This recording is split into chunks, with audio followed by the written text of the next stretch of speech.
True Way TV, your number one Christian Bible-based online television channel.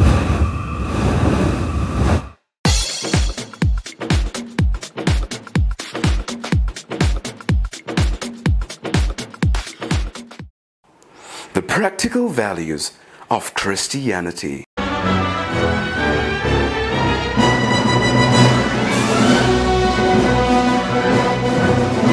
You are watching True Way Television.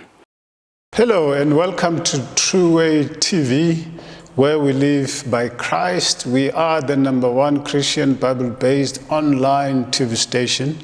My name is Abi Tebione and I'm your host for this show.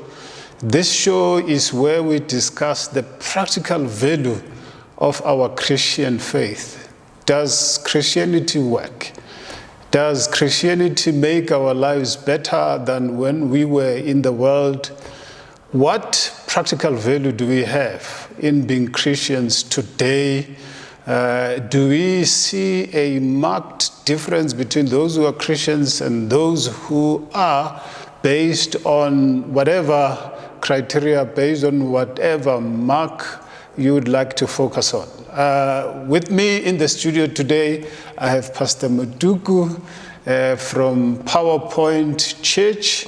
He is a dear brother in the Lord. I've known Pastor Mutuku for a long time. I know his ministry, PowerPoint Church. He's also not just a pastor, he's a Bible scholar. I was pulling his leg about Bible scholars just now before we went on air. Welcome to True Way TV, Pastor Mutuku. Thank you for having me. Yes, thanks for coming. It's a heavy topic that I want us to discuss. Maybe heavy for me, I don't know for you, but it's something I feel very strongly about. It's something that I believe we need to demonstrate to young people in particular and to everybody in general that Christianity works. Christianity is practical. Christianity has beneficial effect on our lives here on earth. It can't just be good for getting us to heaven whilst it is practically useless on earth. What is your view on this before we get into the real details? Maybe I would start off by giving some personal anecdote. Yes. as a point of privilege, at least. Yes. To say I first became a Christian at age 14. 14. So you can imagine I was just into my teen years. I had lost my father 2 years earlier. So I was a very lonely young man, raised by my grandmother with other cousins, etc.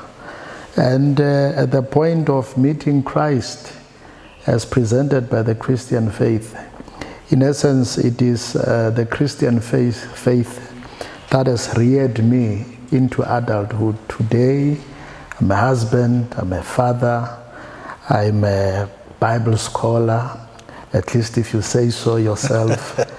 I'm doing my PhD. So Christianity has made that personal contribution to my own personal development and enrichment. I'm well into my 40s now, and so I've lived by a Christian life almost all your life. Yeah, the time I've spent now in the faith is almost double when I first came. And I derive my personal values, principles, morality, ethics from the Christian faith. It is the Christian faith that taught me how to be a responsible young man. It is the Christian faith that taught me how to be a loving husband, how to be a father, a parent to my children. And those Christian ideals and perspectives have shaped and honed who I am. And at least the mere fact that I have a family that is healthy, that is thriving, I would say that Christianity is very much practical in that sense. So that's very powerful. I like your intro, yeah, because for many of us we can only speak about what is our lived experience on a day-to-day basis. But I want us to just get to the nuts and the bolts. What you talked about, Christianity has been responsible for the values that have made you the person you are today. What are some of the teachings within the Christian faith that are responsible for that practical, well-adjusted life that you've experienced? Successful, I might call it that. What are some of the teachings that one could say, this is what Christianity teaches, which maybe other faiths don't teach, and because of that, this is the benefit we see out of that? Well, at least in my own journey and experience, for once, in the area of morality and ethics, Christianity has highly contributed to my perspective in God. We live in a highly ultra sexualized world. Yes. Today, as they would say in the street, everybody is doing everybody, and there are no limits. But Christianity has sort of honed and restrained and helped harness even my own personal sexual life and edges to at least, put them in restraint and express it in a way that is moral and ethical in terms of what the Bible, the religious book used in Christianity, says. So in that area, but it's not only that. I mean, I'm a social activist, and my perspective in terms of social relations, race relations in South Africa, we know our history, no need to repeat. So my perspective in terms of race relations, in terms of social relations, are informed by the ideals of Christianity. There's a wonderful term that is derived from the holy book of Christianity, the Bible, the concept of imago Dei. The fact that humanity has inherent value, irrespective of your ethnicity, your race, your social status or standing, educational background. Every human being has intrinsic value. Why? Because they've been created in the image of God. And so that concept then regulates how you relate to people, irrespective of race and ethnicity.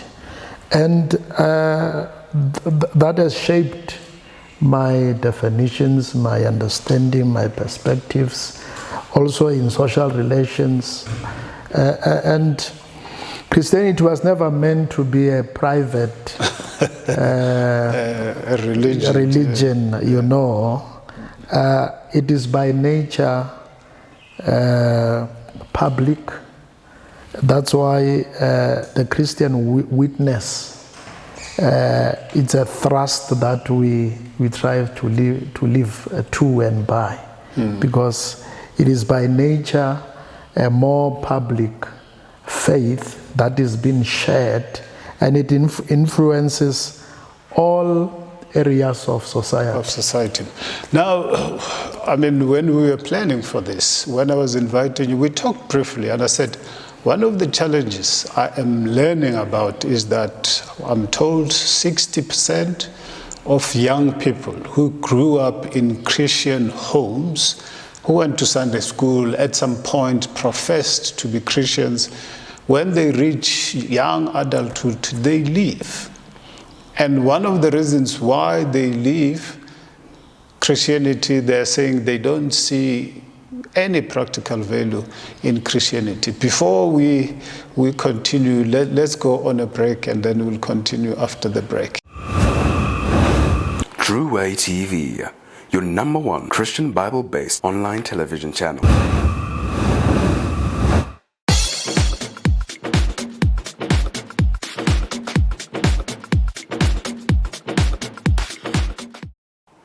The practical values of Christianity.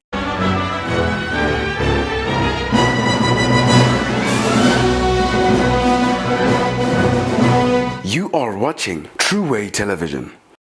Welcome back to True Way TV. We're continuing our discussion on the practical value of the Christian faith. With me in the studio, I'm with Pastor Mutuku. Pastor Mutuku, Pastor, before we went on break, I was going to ask these young people, I'm told 60% leave the Christian faith. And there are a number of reasons. And one of the reasons is that they're saying Christianity does not help us to navigate this modern world that we are living in. You've talked about ethics, morality. Young people are saying we don't understand the Christian faith teaching around sexuality. You know, for example, why do I need to wait until marriage, for example, before I sleep with my girlfriend? How do you respond to those kind of? Yeah, I alluded earlier that we live in a very sexualized, hyper-ultra-sexualized society. And in my view, that's where Christianity can make a very great contribution. At least in our context, I know that Africans, you know, sexual talk or sexual discussion, it's not there. In African families, African culture is still very much a taboo, you know. But given the realities that the youth face today, I mean, my first daughter is now 10. I have started to talk to her openly about sex. You'll be shocked that children as young as 8, 7 they already know, already know and are exposed to, you know, horrible stuff like pornography, for instance, and that's where they learn about sex. My children shouldn't be learning about sex from pornography. And so I've started to talk about sex, to talk about her own biological, physiological development, how she came about, etc., etc. Of course, you always try to limit the information at the age. Based on the age, yeah. Yeah, but I don't know why Christian leaders and Christian churches, I mean, at least in my generation, we had people like Dr. Agrippa Katide, who was at some point branded the sex pastor. Yes. Yeah, but it's because he revolutionized the game, at least in that area. Even attracted interest from media, secular media space, because he spoke openly about sex. In fact, it was one of his books, I think Youth Power, that really made a significant contribution to my own sexual ethics as a teenager and a young person. So there's no reason why we can't talk to our youth today. Yeah. But if a young person says, Pastor, it's not good enough, young person, it's not good enough for me to be told to don't do this, you know. I need more information about what are the dangers of not doing that. What are the benefits of, you know, doing what the Christian faith says I should do? You know, I mean, I gave you an example. I'm in love with this girl. We definitely gonna get married, and I don't understand why, in the context of a loving relationship, we cannot sleep together. What are the practical issues you can bring forth? The Bible is quite clear on such things, but unfortunately the Bible never goes into details. It simply says, thou shalt not, you know. And young people don't relate very well to simply hearing thou shalt not. They need more information. As part of your pastoral care, what kind of conversation do you have with these young people to help them navigate these difficult issues? Yeah, obviously we have to be real when we deal with, when we grew up in the church, we are told don't do that, and when you ask questions, we are told no. Yeah, just don't do it. Yeah, just don't do it. And in fact, the more you are told don't do it, is the more you want to do it. Yeah. To do it and experiment. Why is it that I shouldn't do? So you have to be open and say, look, if you do this, these are the results. Look at the stats or teenage pregnancy in our country. We come from, at least amongst us black people, we come from a culture of bastardization. It has a historical context because men left homelands to go and work in their mines, and but it's a culture, it's a background that we have, and so we have a lot of adults today who don't know who their daddies are, a lot of men, and they live with that constant reminder. And they are angry, they are empty, they are bitter because, they lack identity. There's the question of sexually transmitted diseases and infections. Now, this is what I tell my daughter, that it's normal to have feelings. She has started having now some feelings and crushes. Okay, it's a normal thing. But the person that you crush at 10, at 12 in your teenagehood, what is the probability of having that person as a life partner? 1 or 2, 1% or so. So they are likely the person that you're not going to marry. Now, imagine if you crush 5 people in your teenagehood, and you have sexual encounters with all 5 of them. Yeah. Later on, you marry. Those 5 people you slept with when you were a teenager, they are a part of you. That's the science, of sexuality. They are locked in your system. Now, you are going to wrestle with those realities into your adulthood. So you live by Christian moral ethics. You avoid sexually transmitted diseases. You avoid sexually transmitted infections. You avoid the pandemic that we have, at least now, of teenage pregnancy. And young boys who become fathers at a very young age, they have to now, in some instances, leave their schooling to go and look for work. And so it's a never-ending cycle of poverty, inequality, and of course, like I alluded to, we have to rein this culture of bastardization in South Africa. And not only that, but you've touched on absent fathers or people without fathers. This single parenthood that we accept as normal in society has got big problems for society. That you have children being raised by one parent, mother or father, and it's a big problem. But let me just ask this question.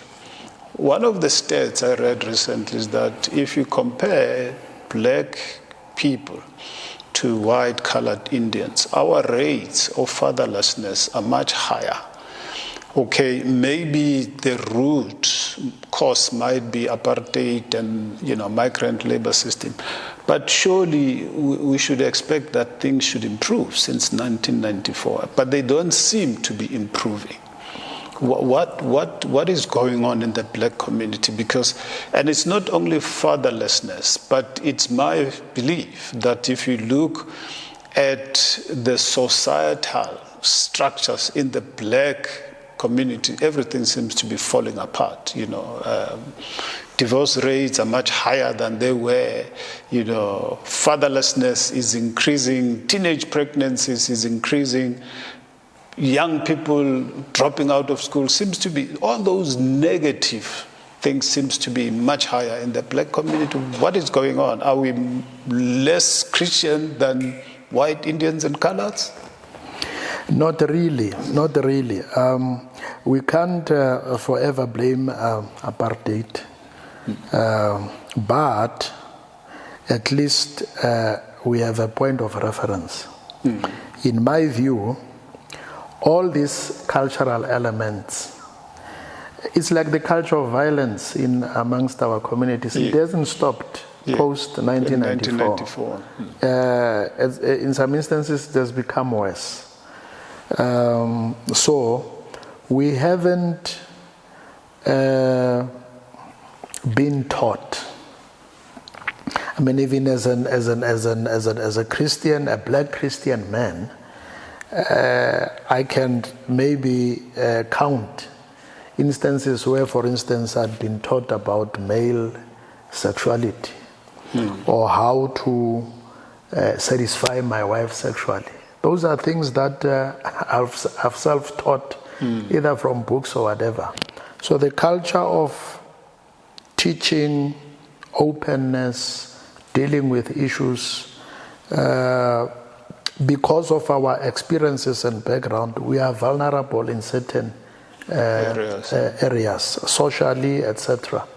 And that's where Christian education can make a significant contribution. Yeah, I mean, teach us how to be responsible black men. You know, it is often said that when a black man gets successful, at least monetarily, he thinks of three things: getting a new car, a new house, or a new wife. You know, and so we have to be taught how to handle, for instance, success. Black people now are somewhat in an upward mobility trajectory. How do we handle success? How do we handle money? If I become a successful businessman, make money, it doesn't give me a license now to be a Casanova, you know, or a blesser, as they call it out there in society. So we need to instill and teach those basic Christian values of morality and ethics for the home, for the marriage, and for our single young people in the church. Let's come to divorce now. It's a scourge. It's a societal scourge. It's a big problem in society. What's your view? Do you see that the divorce rates among Christian couples are better than in society in general? And if not, what is the cause? At least if you look at the stats, there's no difference. There's no difference. In some instances, we divorce more in the church than in the world. Look, we live in what they call a post-modern world. I know in the West now they talk of the post-modern world. It is a culture in which all moral absolutes have been pushed to the limits. Yeah. It's a culture of relativism. There's no truth today.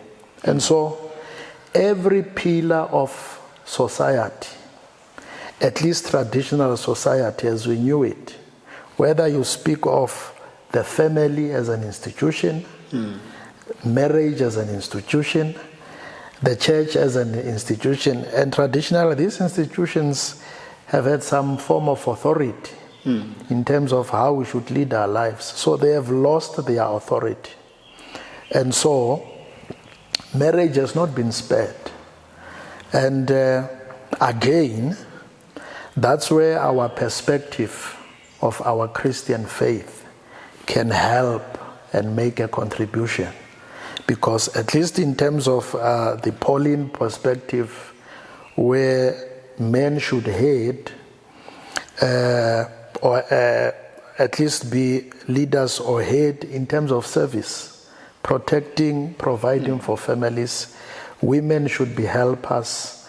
submitting to the leadership of their husbands. And by the way, this is not a slavish form of submission. There's this element of feminism, even in theological studies, where they think that Paul was a chauvinist. Today they talk of toxic masculinity. That's not what Paul implied or what I'm suggesting. But I'm saying those Christian perspective of marriage, of family, of children obeying their parents can help and make a contribution today to these programs. Before we continue, let's take another break. We're having a wonderful conversation here. We're getting deeper and deeper into the meat of the discussion. We will be back. True Way TV, your number one Christian Bible-based online television channel.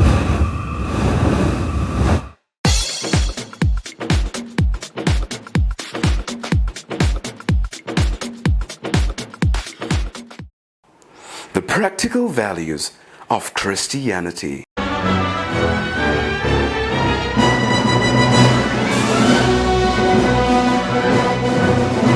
You are watching True Way Television. Welcome back to True Way TV. We're continuing our discussion with Pastor Mutuku here on the practical value of Christianity in our day-to-day lives. Let's go back to this marriage issue and divorce. These people who are divorcing are two Christians. What is going on there? What's up with that, as people say? What's up with that? Two Christians going to church, same church, and then decide what is going on. As a pastor, what have you learned? When Christian couples divorce, what is the issue? Well, every case is different, but generally, even in the, because theologically we speak of the Christian faith, often marry it with Judaism. That's why we speak of the Judeo-Christian faith. Look, the issue of divorce is as old as the Bible itself. Moses had to deal with it, regulate it at least, because it became a prevalent issue. Jesus had to deal with it. In Jesus' time, there were two schools, the school of Hillel, the school of Shammai. One said you can divorce anytime you wish, for any reason. One said, no, the only ground is sexual immorality. Jesus had to address that issue. Paul had to deal with it. So I'm saying it's as old as the Bible. Even though we've got great ideals perspective, remember, ideals, we move people from realities to our Christian ideals. We are all, we are not tabula rasa, as B. Watson said, the father of psychology. We have the experiences of our upbringing, our home situation. Sometimes people divorce for clash of personalities. People divorce for clash of definitions, perspectives, visions for life, or philosophy for life. And as a counselor, I know, even though that I cannot say it, but in some instances when you try to reconcile and do counseling, you come to a point of realization where this is not going to work. You see that these people are actually better off apart, even though you can say it. Or they shouldn't have married in the first instance because they are miles apart and no party is prepared to compromise or at least come. You see, they often say marriage is like two streams that flows together and form a river flowing in the same direction. So if you are not prepared to give in, to compromise, then obviously marriage would never work for you. It will not work, yeah. Yeah. But here's the biggest challenge for me.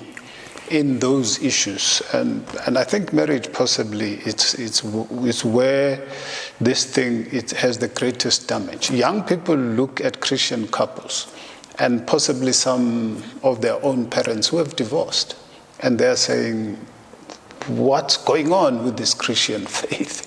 If you guys, being Christians, you say God hates divorce, and now you've divorced, and you say to me, you must go to church, you must go to church, as a young person, how can I take you seriously?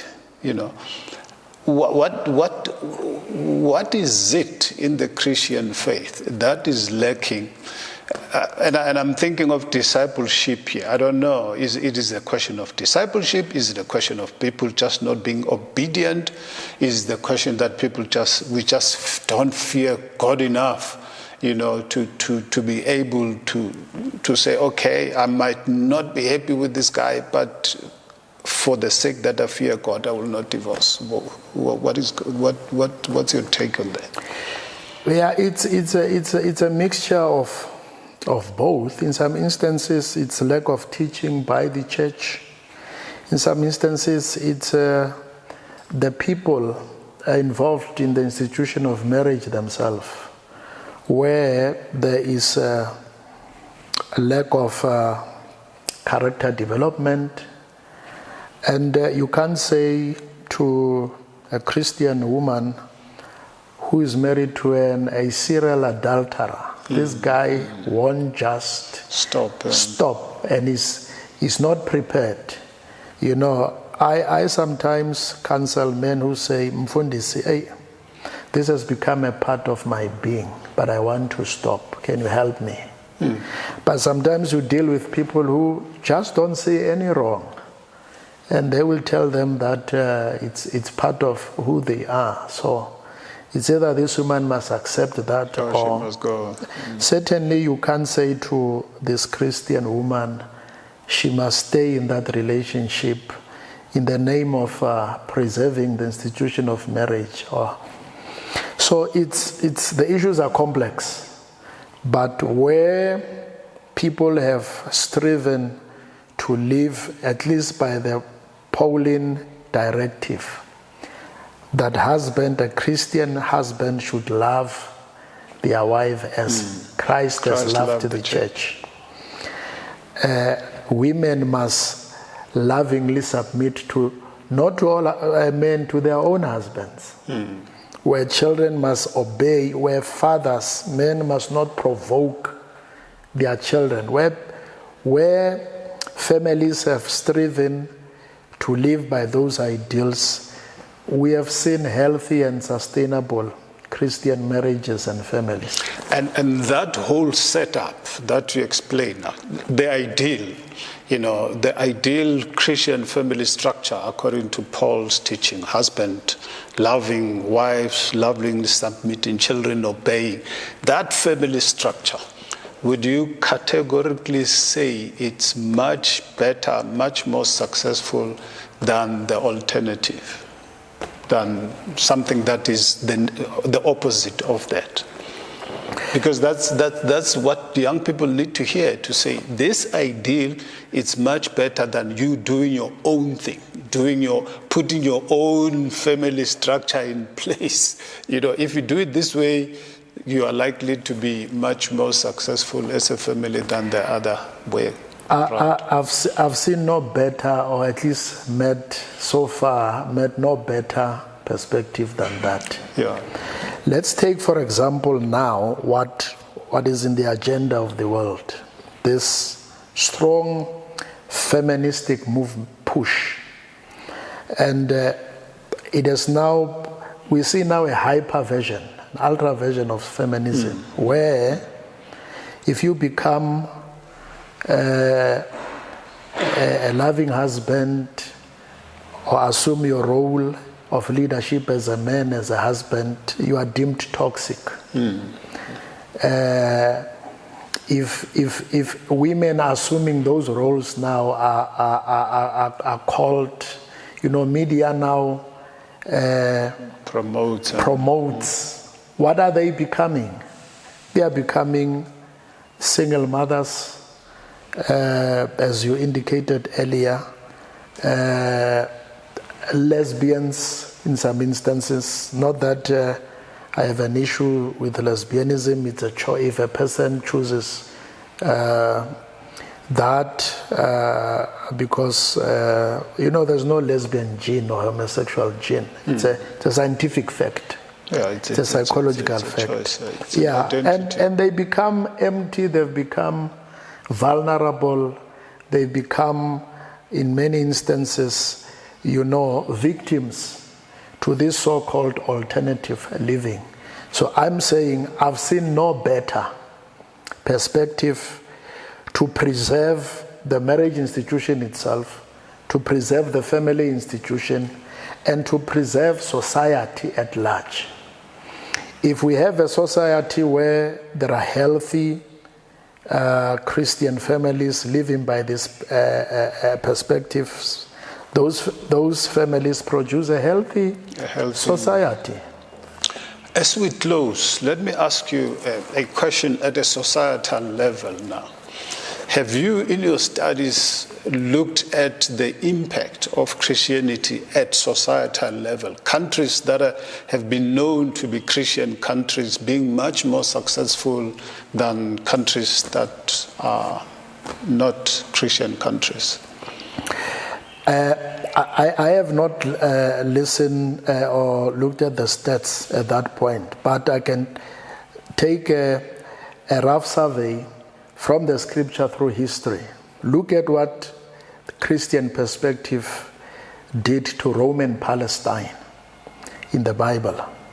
In a culture where over 90% were poor, landless, 1% of the elite society controlled over 90% of the resources. The Christian faith came in and engendered a sense of community.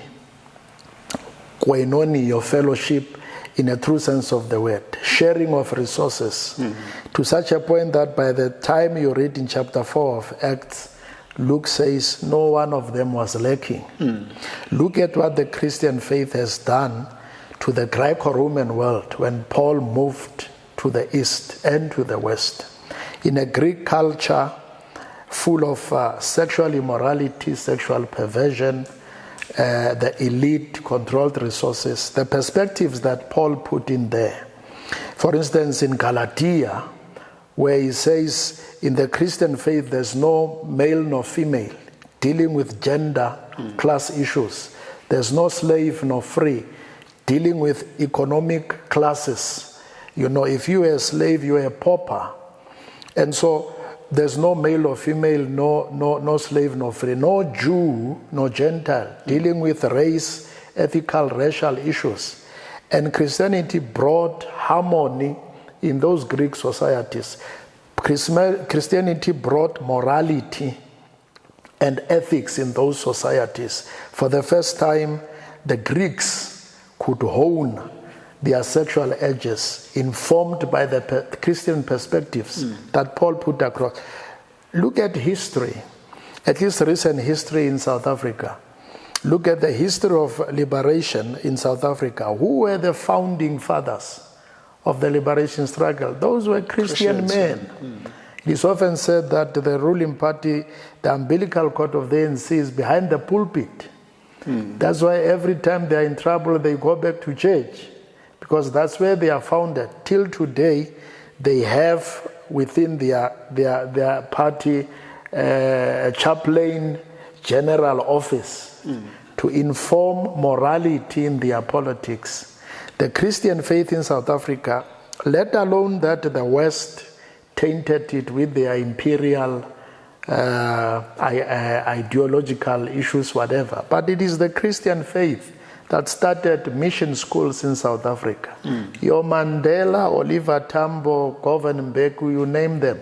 They were schooled in Christian mission schools. In the area of education, building of hospitals, certain sectors of the Christian church still do it as part of their missions even today in South Africa. So, of course, there are some bad that has been done also throughout history. If you take, for instance, the Crusades in the medieval period, etc. But I'm saying Christianity has made a significant contribution. Yeah, I mean that's powerful, and that's something we need to discuss. At a societal country level, and let's just do some deep dive and say, does Christianity make countries to be much more successful than those who are not? But thank you for coming to True Way TV. I really enjoyed our discussion, and I know it's not going to be for the last time. To our viewers at home, until next time, stay blessed. You are watching True Way TV. True Way TV, your #1 Christian Bible-based online television channel.